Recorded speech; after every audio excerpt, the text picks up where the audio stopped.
Okay, so what I decided to do here was show off my Animar deck.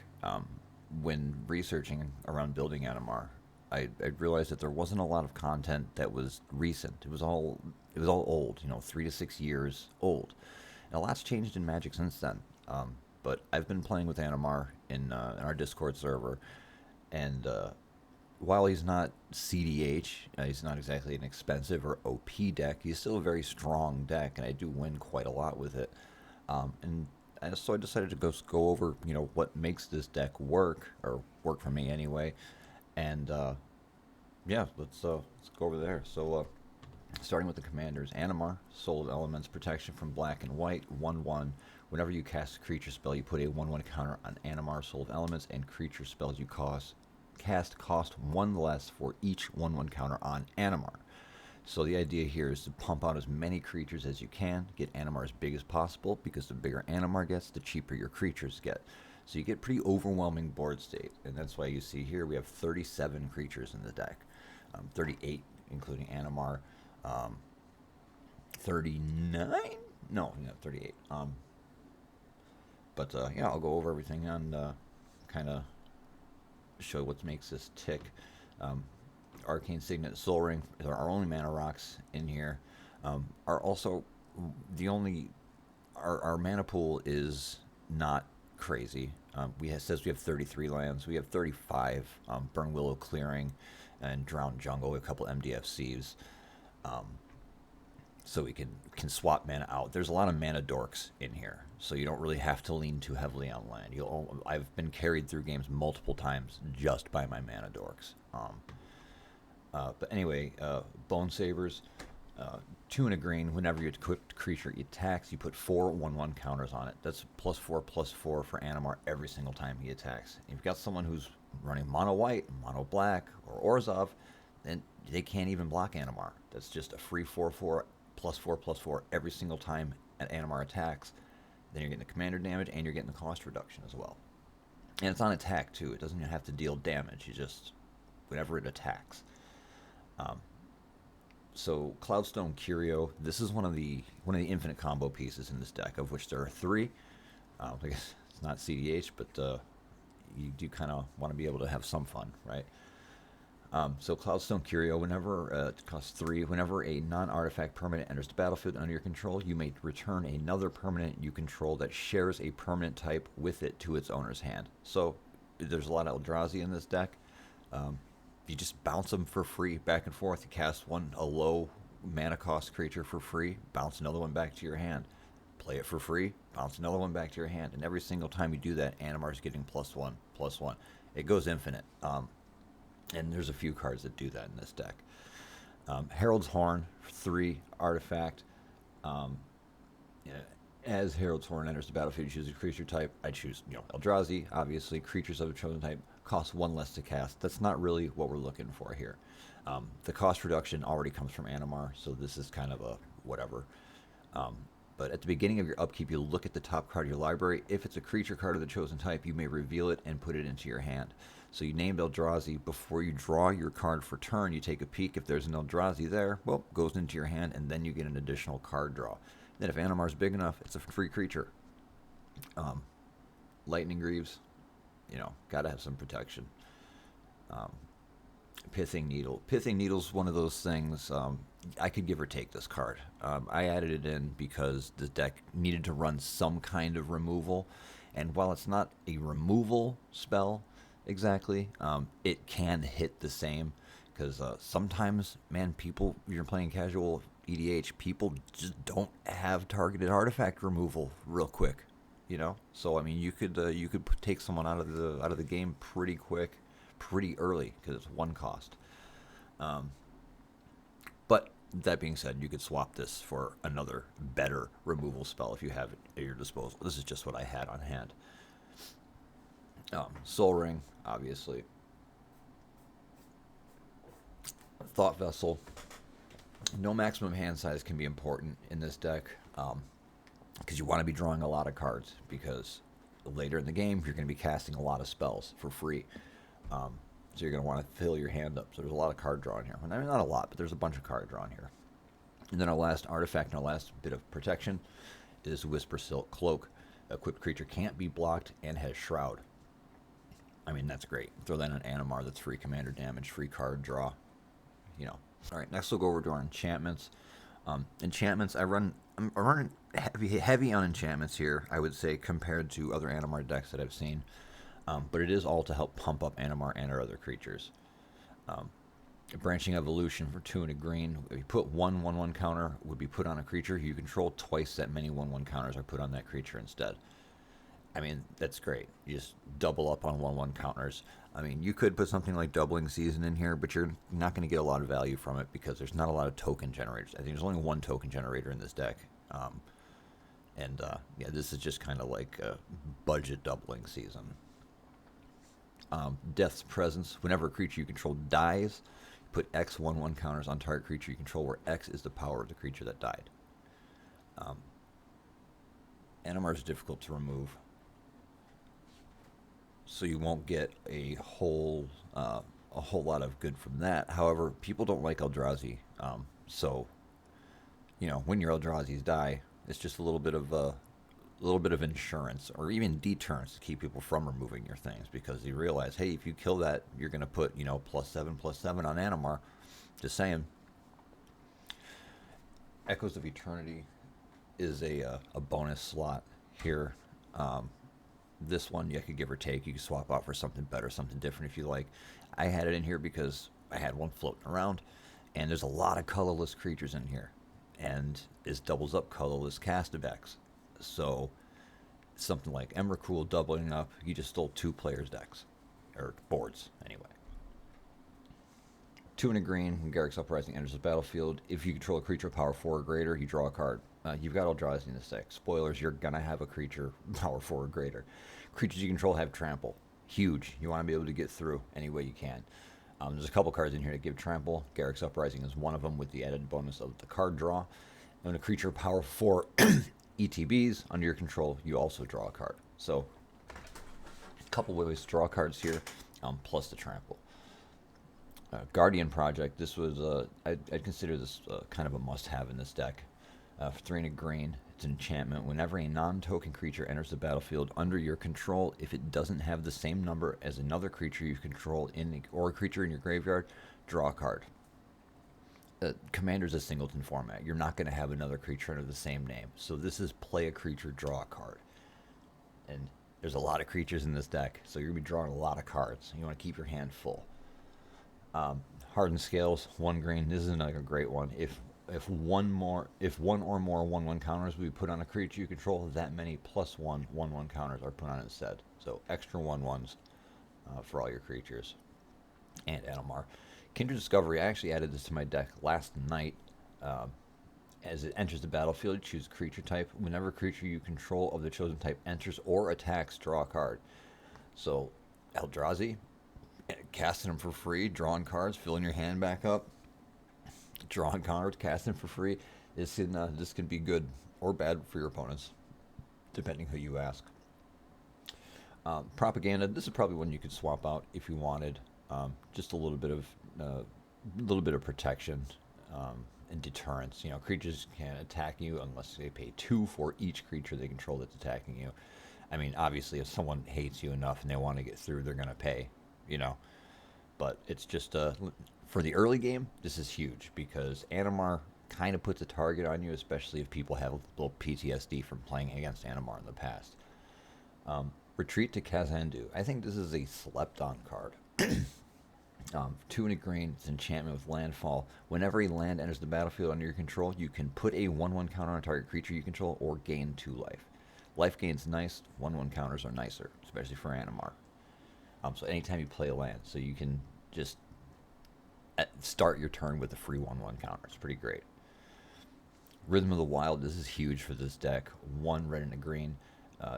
Creature spells you control can't be countered, and non-token creatures have Riot. So they enter the battlefield with a choice of 1/1 counter or haste. 1/1 counters, very nice in this deck. Haste can also be really nice, especially if you're dropping, an Eldrazi Titan. First Tyrannic War. This is a fun one, I guess, from the Tyranid Precon. 2 red, blue, and a green. First Tyrannic War is a saga that the first step, you may put a creature card from your hand onto the battlefield, which, hey, if you don't have enough mana or cost reduction from Animar yet, still a nice way to put out something big for free. If its mana cost contains X, which there are a lot of X cards in here, I took a big chunk of the Tyranid Precon, the 40k Tyranid Precon, and I built into this because Animar's cost reduction goes great with X casts. If it contains X, it enters with a number of 1/1 counters on it equal to the number of lands you control. So just a little bump there. But that's not really what makes this good. Phases 2 and 3 of the war is what makes this great, especially late game with Animar. If you can sneak this in and people aren't paying attention, you can double the number of each kind of counter on a target creature you control, and then you do it again for the third phase. So this can make a lot of your creatures very scary, even scarier rather. And utter insignificance just is just some more a little bit of removal, doing what we can here. You could flash in an enchantment for 1 and a blue. You enchant the creature, it loses all abilities and has a base power of 1/1, and you can pay 2 and a colorless to exile the enchanted creature. Sort of a soft removal. I'll go over instants and sorceries before we get to the meat of the deck here. Instants, Beast Within. This is probably the best green targeted removal spell. 2 and a green, destroy target creature. Its controller gets a 3/3 beast creature token. Essence Capture, just a counter spell for 2 blue, except you counter a creature spell, and then you can throw a 1/1 counter on a creature you control. So that's kind of nice. Null Elemental Blast, you can choose to target, counter target multicolored spell or destroy target multicolored spell for 1 colorless mana. So just counter spell or target removal for cheap, which is really nice in a pinch. Especially if someone comes out with an annoying fucking commander. Smuggler's Surprise. This is one I added recently that you could probably give or take or swap with something else.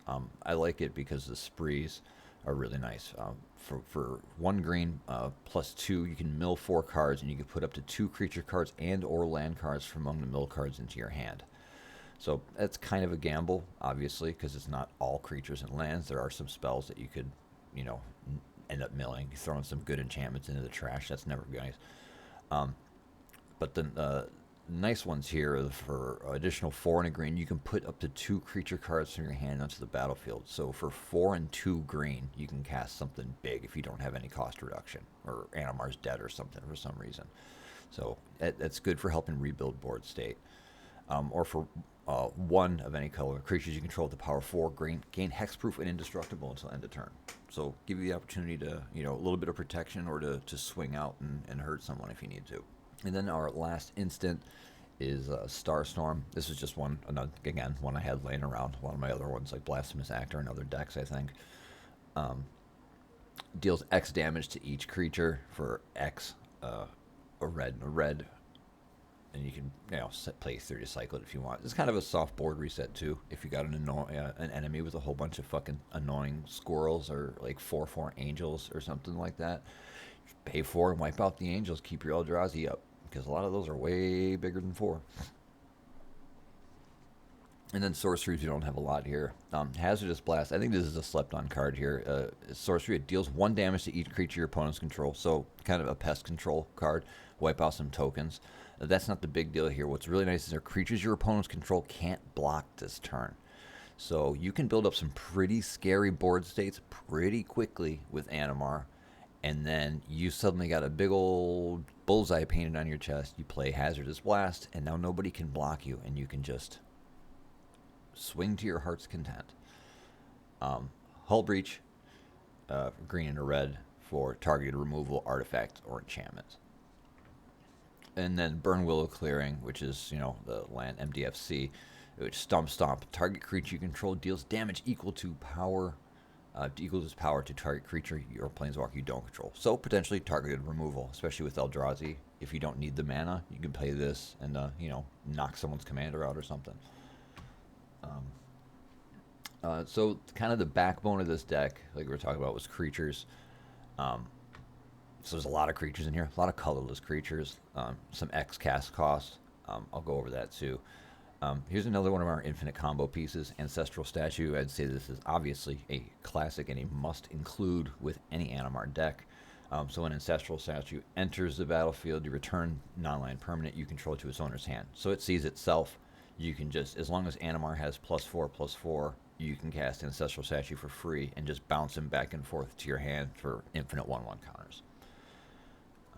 Apex Devastator, you can give or take this one. This is one I had laying around, decided to throw in for 8, a green and a green, which is expensive, but like I said, it doesn't take much for Animar to get +8, and now you're getting a 10/10 with Cascade, Cascade, Cascade, Cascade for 2 green mana.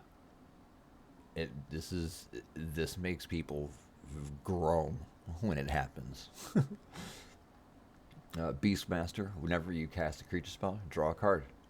So between that, Guardian Project, anytime you're casting a creature, you're drawing 2 cards. There's a lot of that in here too. So you want to try to keep your hands full, because like I said, you're going to be casting a lot of creatures for very little mana. Biophage is one of the 40k creatures. This is a great one. You can get this out early for 1 green mana if you have Animar out.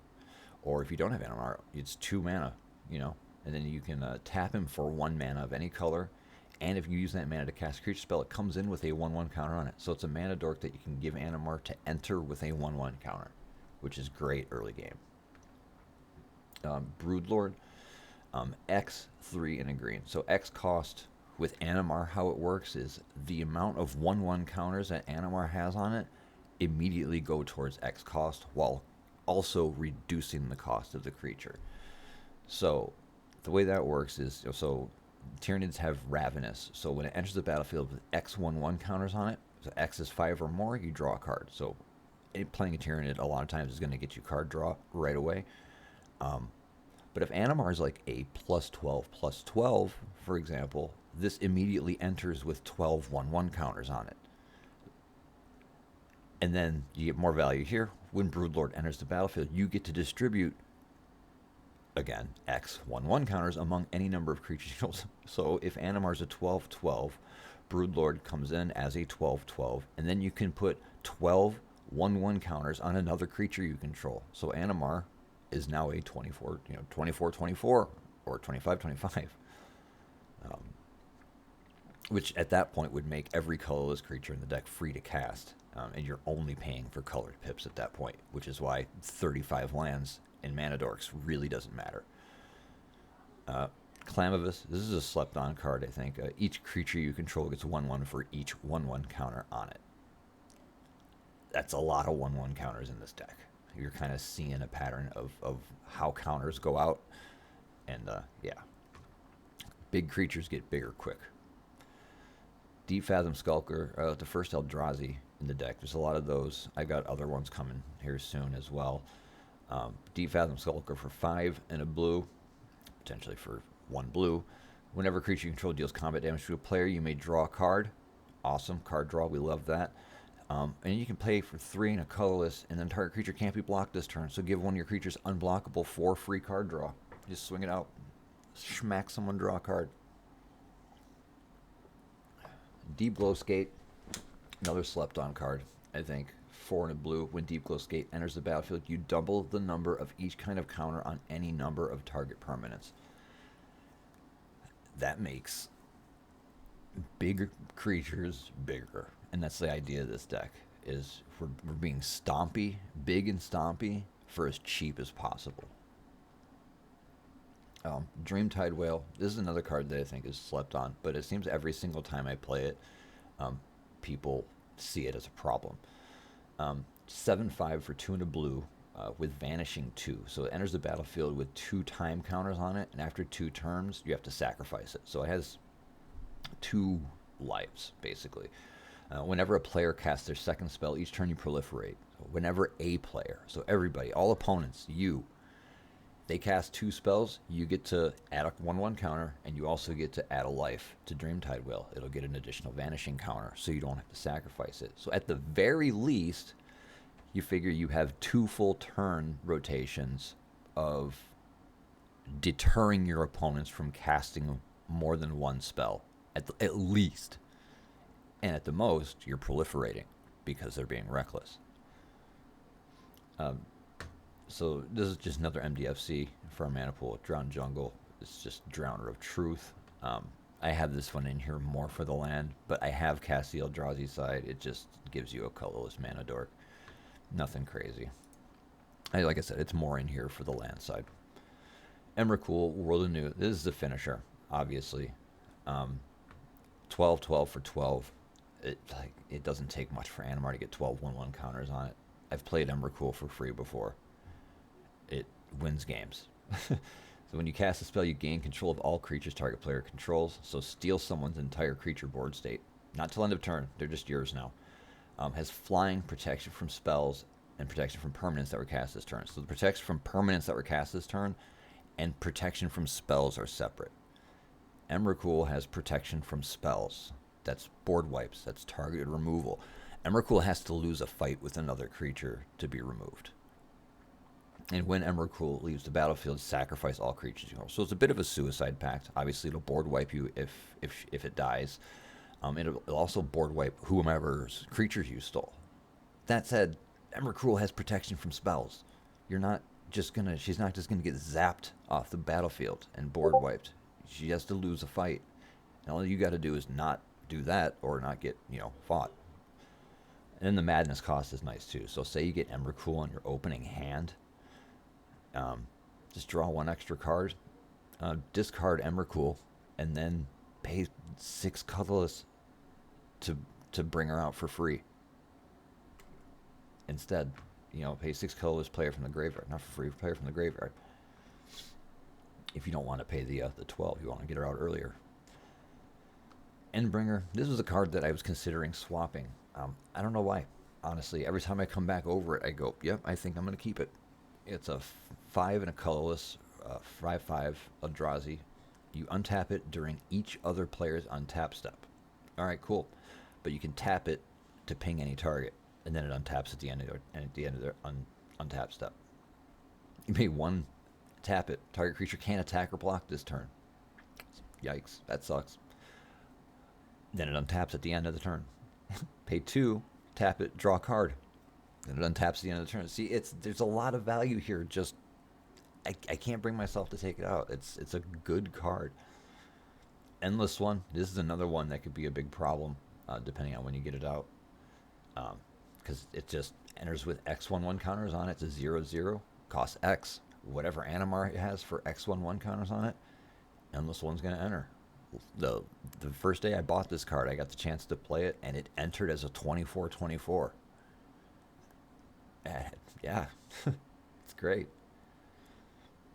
Evolution Sage. So whenever a land, for 2 and a green, 3/2 Elf Druid with landfall, whenever a land enters the battlefield under your control, proliferate. This is probably a card that you could cut or swap with something else, but the landfall proliferation is nice because just pumping 1/1 counters potentially.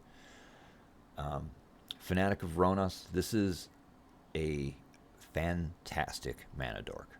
1/4 for 1 and a green. Tap for 1 green. But also has Ferocious. You could tap for 4 green mana if you control a creature with power 4 or greater. You got Eldrazi, you're going to have creatures with power 4 or greater. And then you can tap for 4 green. Then you can, if it dies, you can pay 2 and 2 green, to exile it from your graveyard to make a copy of it and just fucking bring it back again. It's a great card.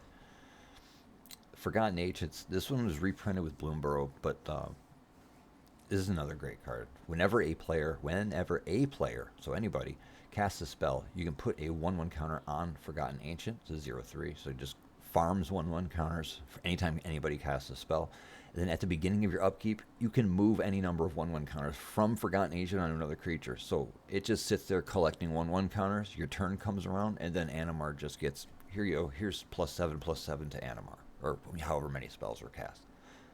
If you're playing against someone who's real heavy on their spells and they want to play a lot of spells, that can be a big bonus for you. Hulking Raptor. This is probably one that could be swapped. I don't know. I like my mana dork situation because the blockers are good. But 2 and a green for 5/3 dinosaur with Ward 2. At the beginning of your pre-combat main phase, you just get 2 green floating mana. You don't have to tap them or anything. They're just there. That's nice. Hullbreaker Horror. This is our other infinite combo piece. Uh, I'd say another must include in this deck. For 5 and a blue, but, Animar has +5, so a blue for 7/8 Kraken Horror with Flash that can't be countered. And whenever you cast a spell, you choose up to one. Whenever you cast a spell, you can return a creature you don't control to its owner's hand, or return a target non-land permanent to its owner's hand. So this is infinite 1/1 counter potential for Animar, bouncing your own creatures, and because it sees creatures being cast and also bouncing, and then return target non-land permanent to its owner's hand. This is also a soft board wipe. The first time I got to play this card is exactly what happened. I played 9 Eldrazi during my turn, pumped Animar up, and I wiped all of the defenders that my opponents had, and I swung out and killed everybody with the same turn. It was a wonderful play. I mean, they didn't think so, but I did. Hydroid Krasis is another great include in this deck. X green and a blue. Whatever, like I said, whatever Animar's 1/1 counters are is X. So whenever you cast a spell, you gain half X life and draw half X cards. Round down. Flying and trample, and it enters the battlefield with X 1/1 counters on it. So whatever Animar's +1 is, you're going to gain that life, draw those cards, and then also pump this thing up. So this is another creature that comes in very big most times for very little. Kozilek, Broken Reality. This card's great in this deck. 9/9 for 9, but 9 colorless, so Animar can reduce that to 0. When you cast this spell, up to 2 target players each manifest 2 cards from their hand. For each card manifested this way, you draw a card. So you can target yourself with this. So you can manifest 2 creatures onto the board. They enter as 2/2 colorless creatures, which you can pay to flip over their cost, or if they die, they go back to your hand or something. I don't remember how it works. But they enter with colorless creatures enter with an additional +3/+2. So you target yourself, you draw 2 cards, put out 2 colorless creatures that then get +3/+2 as they enter. And he doesn't see himself, unfortunately. It's those other colorless creatures. But your other Eldrazi are also going to get pumped up. So you get good value from this. Even if Kozilek gets countered, you still get the cast triggers from it. You still get to manifest. I mean, you lose the +3/+2, but you still get the card draw and you still get to manifest. Magus Lucia Kane. I'd say this is another slept-on card and probably a must-include in this deck. This is great, the way I have this built anyway. It's a 1/1 for 1 green, blue, and a red. At the beginning of your combat, on your turn, you put a 1/1 counter on a target creature you control. So there you go, Animar, have another 1/1. And Psychic Stimulus. You can tap to add 2 colors to your mana pool, and when you next cast a spell with X in its mana cost, you can copy it. It's great. There's a lot of that. Not the Eldrazi, excuse me. It's like Hydroid Krasis and, I guess Endless One. Yeah, make a copy of Endless One. There you go. Have fun. Nightshade Dryad. This is probably one of my favorite mana dorks in this deck. And again, another slept-on card. A common from MH3 for 1 and a green, a 1/2 with Death Touch for a colorless. And you can also tap it for mana of any color. I love this card. People don't typically fuck with it because it has Death Touch. It's nice. Null Drifter. This is I don't have Mull Drifter because it's fucking expensive, and Null Drifter is better in this deck the way I have it built. So you can cast this for free essentially when Animar gets larger, and when you cast it, you draw 2 cards. Flying Annihilator 1.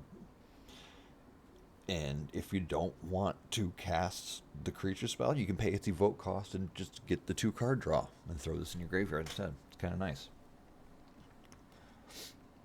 Oasis Gardener, another mana dork. 2/2 for 3 for free. When it enters, gain 2 life, tap for 1 mana of any color. So you get a chump blocker for low mana cost. Just a lot of these mana dorks are very cheap, because it gets you cheap blockers, helps get your mana pool up, but also bumps Animar up quickly. So it's great for that. Old One Eye, for 5 and a green, is a 6/6 Tyrannid with trample. It gives other creatures you control trample. And then when it enters, you create a 5/5. Old One Eye is, he gets targeted a lot because he gives all your creatures trample, and he's big and scary. So I've had him single targeted removal. I played him. He makes his creature token, and then he got zapped to the graveyard. Cool. So at the beginning of my pre-combat main phase,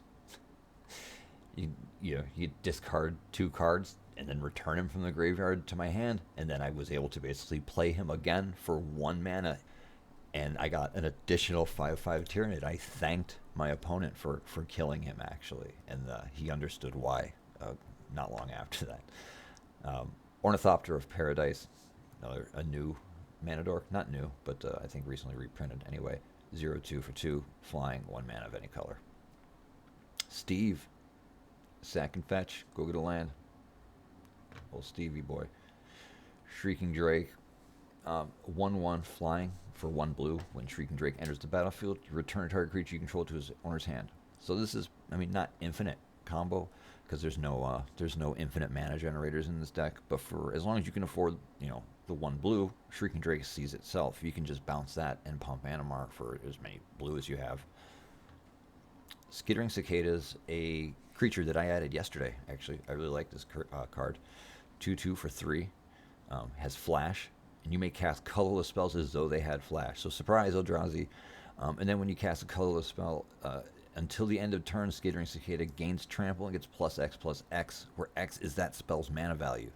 You can play multiple Eldrazi at flash speed, pump this thing up till end of turn, and it becomes a fucking cruise missile. Because it has trample as well. So this can be a problem real quick if it's not taken care of. Solemn Simulacrum, this is just classic, I think must include in a lot of decks at this point. When it enters, search for a basic. When it dies, draw a card. For 4, for free. Sowing Mycospawn, this is a great card. Another, I would probably say, slept on card. I don't think people pay much attention to it. 3 and a green for a 3/3 Eldrazi Fungus. When you cast a spell, you search the library for a land card and you put it in the battlefield and shuffle. And if you kicker, paid the 1 and a colorless kicker, you can exile a target land. So you can exile an opponent's land, and then you get to put one onto the battlefield untapped.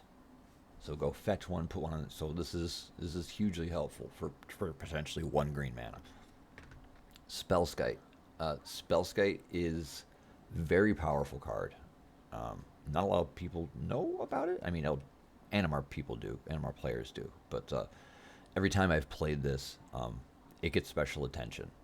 Because you can pay 1 blue Phyrexian mana, and you can change the target spell or ability to Spellskite. So if abilities are triggering and you got the life to spare or the mana to spare, you can just send it to Spellskite, stealing counters from other players, stealing abilities from other players, stealing enchantments from for 2 life. It's great. Spellskite is unfortunately a bit of a lightning rod, if you pardon the pun, because the way he steals shit. People like to focus on him, so Spellskite will probably not stay around for too long. Toski, Bearer of Secrets. Spell can't be countered, is indestructible, and has to attack each combat. And whenever a creature deals combat damage to a player, draw a card. So Toski, just card draw, gives all your other creatures card draw. You want to keep your hand full, you want to cast more creatures. Tyrannid Prime, 1, a blue and a green, 0/4 with Evolve. This is a fucking great card. Evolve is whenever a creature enters the battlefield under your control. If that creature has a greater power or toughness than this creature, you put a 1/1 counter on this creature. It's a 0/4. Anything of stronger power or toughness, this gets +1/+1. But it gives your other creatures Evolve as well. So as long as you got big fucking Eldrazi that you're playing, those Eldrazi are going to be pumping up all of your other creatures just by entering the battlefield, because they all have this Evolve. So as long as the creatures you're casting are stronger or tougher than them, they're going to get 1/1. It's great. Vigor. This is another card that I fucking love, that people don't love. For 3, a green. It's a 6/6 elemental with trample. And if damage would be dealt to another creature you control, you prevent the damage. Cool. And it put a 1/1 counter on that creature for each 1 damage prevented this way. So it's like, okay, cool. Block Animar if you want. That's fine. You're going to block it for 8 or whatever. Cool. And he just gets +8/+8. And when Vigor's put in the graveyard, you shuffle it into your library. Bro. Yeah. Great. There's not any. I don't have a worldly tutor quite yet or anything. I don't have a way to go fetch it again yet. But hey, it's at the very least back in your library. Coming up on the end here, Wastegate Battle Mage for 1 and a colorless Eldrazi. So you can play this for free, basically. Well, for a colorless anyway. And you can kick it for a green, a 1 to blue. Targeted removal. Exile artifact or enchantment opponent controls. Return target creature and opponent controls to his hand. So you can bounce a creature and you can exile an artifact or enchantment for 1 colorless. And it's blocker, so that's cool too. And our last creature, Winged Hive Tyrant. 3, a blue, and a red for a 4/4 Tyrannid with flying and haste, and it gives your other creatures flying and haste. That's a problem if you got a whole bunch of Eldrazi landing at the same time that people can't react to. From mana standpoint, like cost-wise versus production, everything's pretty balanced here. Green is a little short, but we got a lot of green mana dorks.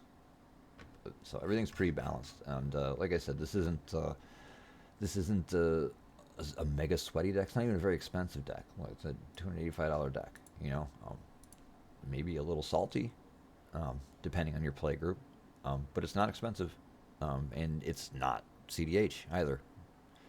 But yeah, let me know what you think. Any suggestions, changes I could make. I appreciate your input. Thanks.